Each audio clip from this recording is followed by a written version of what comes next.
السلام عليكم ورحمة الله وبركاته. إن الحمد لله نحمده ونستعينه ونستغفره ونعوذ بالله من شرور أنفسنا وسيئات أعمالنا.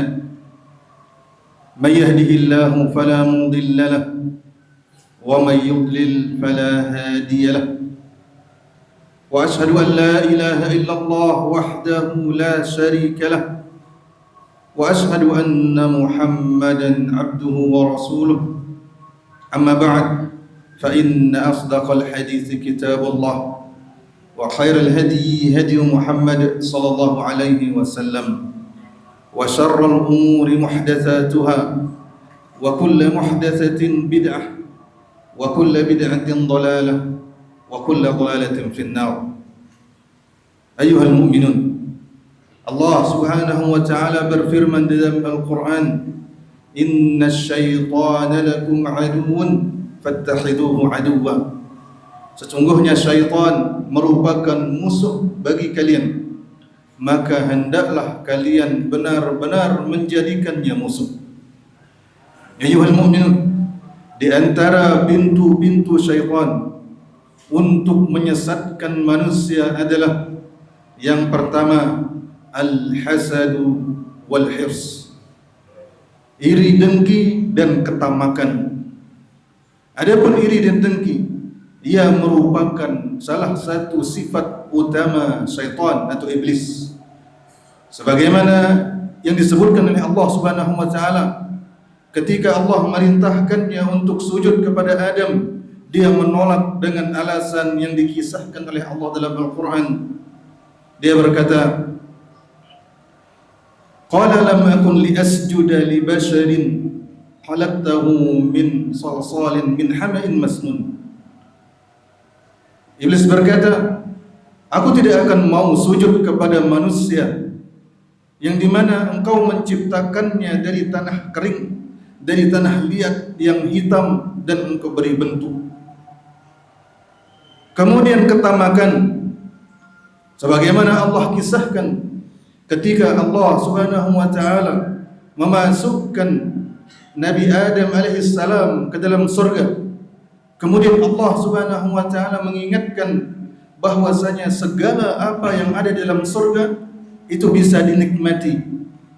Kemudian Allah mengecualikan wala taqraba hadhihi asy-syajarah, kecuali satu pohon ini jangan sekali kalian dekati, yaitu Nabi Adam dan istrinya Hawa alaihi wassalam. Lalu Allah Subhanahu wa taala berfirman, fa azallahuma asy-syaitanu anha fa akhrajahuma mimma kana fi. Lalu syaitan menyesatkan dan menggelincirkan keduanya dengan mengiming-imingi mereka bahwasanya tidaklah Allah Subhanahu wa taala melarang mereka mendekati pohon tersebut kecuali karena pohon tersebut bisa membuat mereka kekal atau masukkan mereka dalam barisan malaikat. Maka mereka berdua, yaitu Adam dan Hawa alaihi wassalam, tergelincir karena keinginan tersebut. Kemudian pintu-pintu syaitan lainnya yang melaluinya syaitan masuk ke dalam diri manusia, anak Adam, adalah at-tama'u fil insan atau at-tama'u fil nas. Selalu berkeinginan untuk mencari perhatian manusia, pujian manusia. Ketika seseorang memiliki ketamakan dalam hatinya seperti itu, maka di situ syaitan akan menyusup, akan selalu menghias-hiasi dan membisiki serta mendorong agar dia terus berpura-pura di hadapan manusia, agar dia pamer, riya dengan ucapannya, perbuatannya di hadapan orang yang dia cari perhatiannya.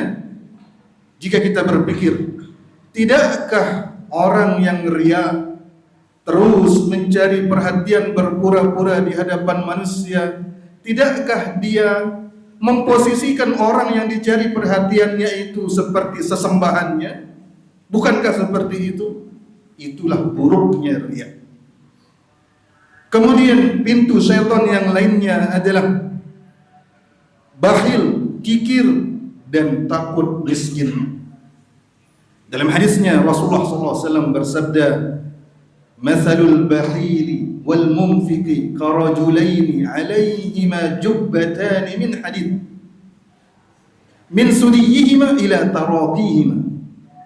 Perumpamaan orang yang rajin bersedekah, ringan hati bersedekah, dengan orang yang bakhil itu seperti dua orang yang memakai jubah dari besi, yang ukuran jubah itu sempit, hanya dari dadanya sampai ke tenggorokannya. Fa ammal munfiqu la yunfiqu illa sabaghat aw wafarat ala jildihi. Adapun orang yang ringan hati bersedekah, tidaklah dia bersedekah melainkan pakaian besi itu akan luas, longgar, hatta tuhfiya bananahu, sampai menutupi seluruh badannya, wa ta'fu atharahu, dan menghapus jejaknya, gambaran bahwa dia terlindungi dari neraka dan dihapus dosa-dosanya. Wa ammal bakhilu, adapun orang yang pelit, fala yuridu an yunfiqu, tidaklah dia punya keinginan untuk bersedekah. Ketika hatinya berkeinginan untuk bersedekah, kecuali pakaiannya itu akan semakin sempit. Dia mencoba untuk melebarkan dan membesarkan pakaiannya itu, tapi ternyata baju besi itu tidak bergerak.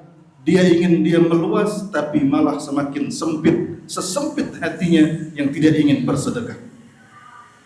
Kemudian, ayyuhal mu'minun, pintu setan yang lainnya, yang melaluinya setan memasuki anak Adam adalah tergesa-gesa dan tidak perhitungan.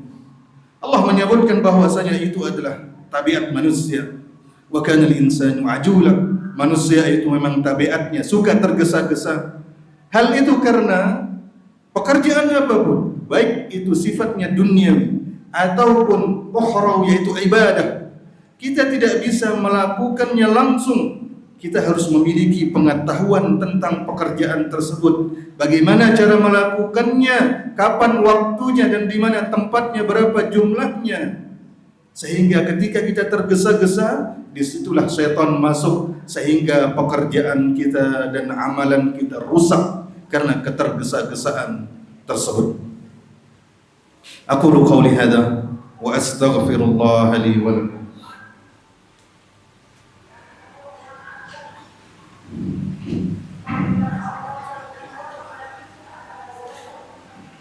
Alhamdulillahi rabbil alamin, wassalatu wassalamu ala ashrafil anbiya'i wal mursalin, wa ashhadu an la ilaha illallah wahdahu la sharika lah, wa ashhadu anna Muhammadan abduhu wa rasuluh sallallahu alaihi wa ala alihi wa ashabihi wa man tabi'ahum bi ihsanin ila yaumiddin. Amma ba'd. Ayyuhal mu'minun, pintu syaitan yang berikutnya yang tidak kalah besarnya adalah ta'assub, fanatik buta. Para ulama kita menyebutkan definisi ta'assub atau fanatik adalah ketika seseorang menjadikan sebuah sosok atau satu mazhab sebagai ukuran kebenaran. Ketika seseorang berbicara, dia menerimanya sebagai kebenaran bukan karena bukti ilmiah yang dia suarakan, tapi karena sosoknya, karena dianya. Sehingga ketika ada orang menyelisihinya, dia memusuhinya, bukan karena berbeda dalil, tapi karena dia memusuhi sosok ini. Para ulama kita mengatakan bahwasanya ta'assub itu tidaklah muncul dari ilmu, tapi dia muncul dari hawa nafsu. Dari situ syaitan akan masuk dan membuat manusia yang terjangkiti penyakit ta'assub atau fanatik buta agar dia menolak kebenaran selama itu tidak datang dari idolanya. Tapi ketika idolanya baru berbicara sepotong, dia sudah tangkap dan telan mentah-mentah tanpa dia peduli apa dalilnya. Kemudian yang terakhir yang bisa kita sebutkan di kesempatan ini, pintu syaitan adalah su'udzon kepada manusia. berprasangka buruk kepada manusia. Dalam sebuah hadis ketika Nabi SAW sedang i'tikaf, kemudian datang salah satu isteri beliau itu Safiyah binti Huyai radhiyallahu ta'ala anha menjenguk beliau. Lalu karena Safiyah tinggal jauh dari masjid, maka Nabi SAW mengantar istrinya ke rumahnya. Lalu ada dua sahabat yang melihat dari jauh, lalu mereka jalan cepat-cepat. Lalu Nabi SAW mengatakan, ala rislikuma, innaha Safiyah. Pelan-pelan saja, tidak usah cepat-cepat. Ini istri saya Safiyah. Para sahabat yang ditegur tersebut pun berkata, subhanallah, apakah kami akan curiga kepada anda? Nabi SAW menjawab, inna syaitan yajri fi bani Adam majrad dam.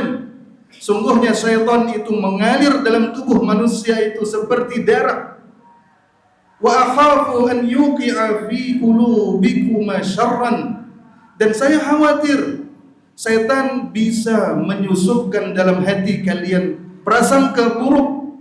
Padahal itulah Rasulullah SAW, apalagi selain beliau. Maka di antara pintu syaitan adalah yaitu suudzon, yang dimana ketika syaitan masuk lewat pintu itu, maka akan berpindah ke tajassus, mengintai saudaranya. Kemudian setelah terbuka pintu tajassus, akan pindah kepada pintu ghibah, pintu menggunjing keburukan saudara sendiri. Terakhir di kesempatan ini, agar kita tidak suudzon kepada saudara kita, kemudian agar kita mengerti bahwasanya selama ada izin dari agama kita, maka kita tidak boleh mencela saudara kita. Di antara saudara kita di hari ini ada yang tidak ikut salat Jumat, maka sungguhnya mereka mengikuti hadis Nabi SAW dalam hadis riwayat Abu Dawud dan Ibnu Majah.